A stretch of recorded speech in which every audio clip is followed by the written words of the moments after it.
காட்சியிலிருந்து ஜெய்கணேஷ். மருதமலை முருகன் அப்படிங்கிறவர் கோயம்புத்தூருக்கு பெரிய விசேஷம் தெரியும். இருந்தாலும் இது மூலமாக கேட்கும் போது நீங்கள் தெரிஞ்சுக்கலாம். அப்படிங்க இந்த மருதமலை அப்படின்னு பேருறதுக்கு காரணம், இந்த மருத மரங்கள் வந்து நமக்கு நிறையா இருந்துச்சாமா. அந்த மரத்தின் அழகாலேயே இது மருதமலை அப்படின்னு அழைக்கப்பட்டது. சரிங்களா? அப்போ முருகப்பெருமான் இங்கே வந்து செய்த அதிசயத்தின் காரணமாக அவருக்கு கோயில் கட்டப்பட்டது. இங்கே வந்து பார்த்தீங்கன்னா நமக்கு பாம்பாட்டி சித்தருடைய குகை இருக்கும்.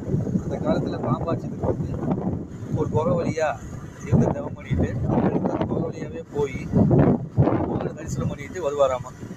அப்படி இந்த மலை சிறப்பாக வந்து சொல்லுவாங்க. அப்பேற்பட்ட ஒரு அற்புதமான மலை தான் இந்த மலை. இந்த மலை மேலே யானைகள் வந்து அடிக்கடி சில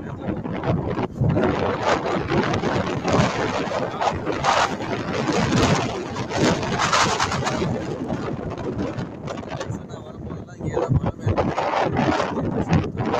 அறிவியெல்லாம் அந்த பகுதியெல்லாம் தடைப்பட்டாங்க போகலாம். அதனால் அந்த அழகான விஷயங்களை உங்களை காமிக்கிறதுக்கு வாய்ப்பு கிடையாது. இந்த மலையில் வந்து மூலிகை சம்மந்தப்பட்ட விஷயங்கள் வந்து அதிகமாக இருக்கும். இங்கேருந்து மேலேருந்து பார்த்தீங்கன்னா பயங்கரமாக தெரியும். பில்டிங்கு எல்லாமே அப்படியே அழகாக தெரியுமா தெரியும். அப்படிப்பட்ட ஒரு அழகான ஒரு அபிமான இடம். இந்த இடத்துல வந்து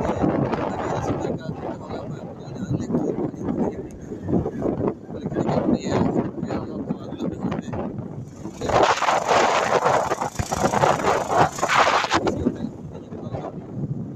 முருகனை தேடி பயணம் செய்யும்போது கோயம்புத்தூர் மருதமலைக்கு வராமல் மாட்டோம்.